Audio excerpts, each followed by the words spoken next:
नमस्कार दोस्तों, कैसे हैं आप? एक बार फिर से आप सभी का स्वागत है हमारे चैनल आर्यन स्टोरीज में। आज मैं फिर से आप लोगों के लिए एक रोमांच से भरपूर कहानी के साथ आया हूं। तो आइए शुरू करते हैं। भागवत गीता का अध्याय 2 सांख्य योग या ज्ञान योग के नाम से जाना जाता है।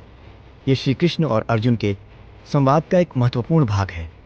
इस अध्याय में श्री कृष्ण ने अर्जुन को जीवन, मृत्यु, कर्म और आत्मा के विषय में गहरे ज्ञान की दीक्षा दी।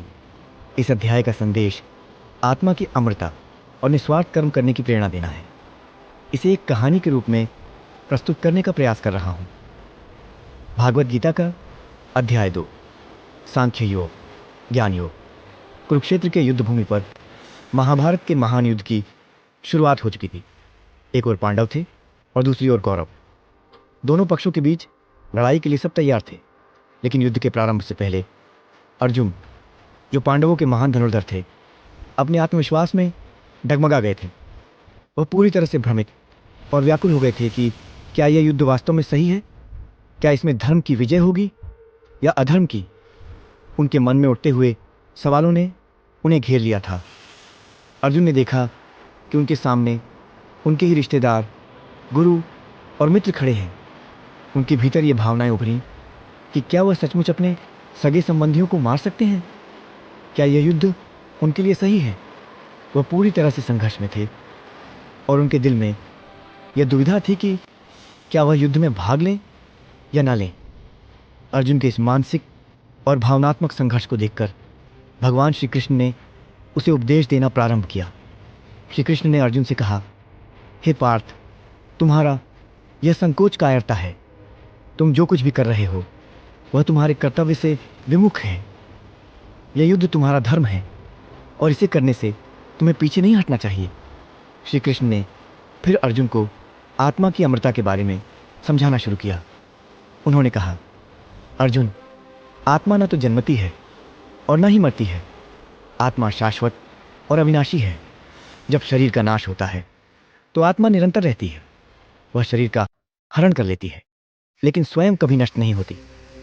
अर्जुन को समझाते हुए श्री कृष्ण ने कहा, तुम्हें अपने कर्तव्य का पालन करते हुए इस युद्ध में भाग लेना चाहिए, क्योंकि यह युद्ध धर्म की स्थापना के लिए है। इस युद्ध से पीछे हटने का कोई अर्थ नहीं है।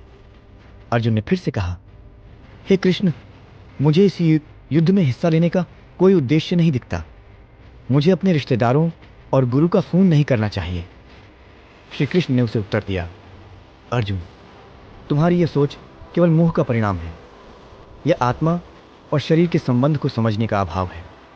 तुम इस शरीर को केवल एक वस्तु की तरह देख रहे हो, लेकिन तुम यह भूल रहे हो कि आत्मा शाश्वत है। इस युद्ध में भाग लेना तुम्हारा कर्तव्य है और इसे निभाना तुम्हारी जिम्मेदारी है। फिर श्री कृष्ण ने अर्जुन को कर्म योग का उपदेश दिया। उन्होंने कहा, हे अर्जुन, कर्म करना ही जीवन का उद्देश्य है, लेकिन कर्म करते समय केवल फल की कामना मत करो। निस्वार्थ भाव से कार्य करना ही सही तरीका है। तुम अगर केवल फल की इच्छा करते हो तो तुम्हारा मन विक्षिप्त होगा, लेकिन यदि तुम अपने कर्मों को परमात्मा के प्रति समर्पित कर देते हो तो तुम्हारा जीवन शांतिपूर्ण और संतुष्ट होगा। श्री कृष्ण ने आगे कहा, तुम अपने कर्मों को भगवान के लिए करो, न कि स्वयं के लिए। जो कर्म ईश्वर के लिए किया जाता है वह किसी भी सांसारिक बंधन से मुक्त रहता है। इसलिए तुम युद्ध करो, क्योंकि यह तुम्हारा कर्तव्य है, लेकिन तुम अपनी इच्छाओं और परिणामों से उबरकर केवल कर्म पर ध्यान केंद्रित करो। अर्जुन की स्थिति को समझते हुए श्री कृष्ण ने उसे ज्ञान की गहरी बातों का उपदेश देना शुरू किया। उन्होंने कहा, अर्जुन, तुम जो महसूस कर रहे हो वह केवल एक अस्थायी मानसिक स्थिति है। यह सब भौतिक और सांसारिक दृष्टिकोण से उत्पन्न होता है, जो कभी स्थायी नहीं होता। तुम्हें आत्मा की दृष्टि से इस युद्ध को देखना चाहिए। अर्जुन ने पूछा, हे कृष्ण, यदि आत्मा शाश्वत है तो फिर इस शरीर का क्या महत्व है? श्री कृष्ण ने उत्तर दिया, तुम्हें आत्मा और शरीर के भेद को समझना होगा। शरीर केवल एक अस्थायी आवास है जो आत्मा के लिए है। जब तक यह शरीर जीवित रहता है, आत्मा उसमें रहती है, लेकिन जैसे ही यह शरीर नष्ट हो जाता है, आत्मा नए शरीर में प्रवेश कर जाती है। श्री कृष्ण ने आगे कहा, तुम्हें न तो किसी का जीवन लेना चाहिए और न ही मृत्यु का शोक करना चाहिए, क्योंकि मृत्यु एक प्राकृतिक प्रक्रिया है और यह आत्मा के लिए केवल एक परिवर्तन है। अर्जुन ने फिर पूछा, हे कृष्ण, यदि मैं यह सब जानता हूं तो मुझे क्यों युद्ध में भाग लेना चाहिए? क्या मैं ऐसा न करके शांति से अपना जीवन नहीं जी सकता? श्री कृष्ण ने उसे उत्तर दिया, अर्जुन, तुम एक योद्धा हो और तुम्हारा कर्तव्य है युद्ध करना। तुम्हारा कर्म यही है।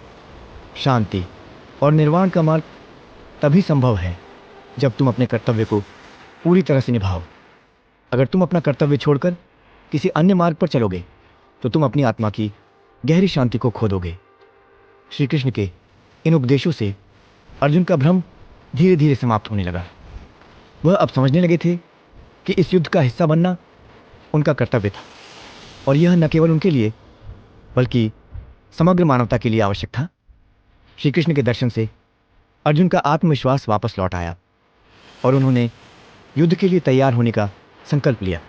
उनका मन अब स्थिर हो गया था और वह जानते थे कि उन्हें अपनी भूमिका निभानी है, चाहे उसके परिणाम जैसे भी हों।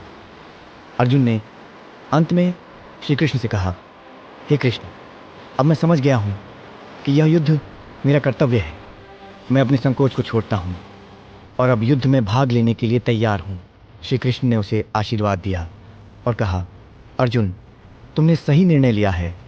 तुमने अपने कर्तव्य को समझा और अब तुम्हारी सफलता निश्चित है। इस प्रकार भागवत गीता का यह अध्याय अर्जुन के भीतर कर्मयोग, ज्ञान योग और आत्मा के अस्तित्व की गहरी समझ की नींव रखता है। श्री कृष्ण के उपदेशों से अर्जुन का भ्रम दूर हुआ और वह युद्ध के लिए मानसिक रूप से तैयार हो गए। इस प्रकार भागवत गीता के अध्याय 2 में श्री कृष्ण ने अर्जुन को सही मार्ग पर चलने के लिए प्रेरित किया और उसे जीवन के गहरे सत्य का बोध कराया। ऐसी ही मज़ेदार और रोमांचक कहानियों के अभी सब्सक्राइब करें हमारे चैनल आर्यन स्टोरीज को। और आपको ये कहानी कैसी लगी हमें कमेंट करके ज़रूर बताएं और वीडियो को लाइक एंड शेयर करना ना भूलें। तो मिलते हैं अगले वीडियो में। धन्यवाद।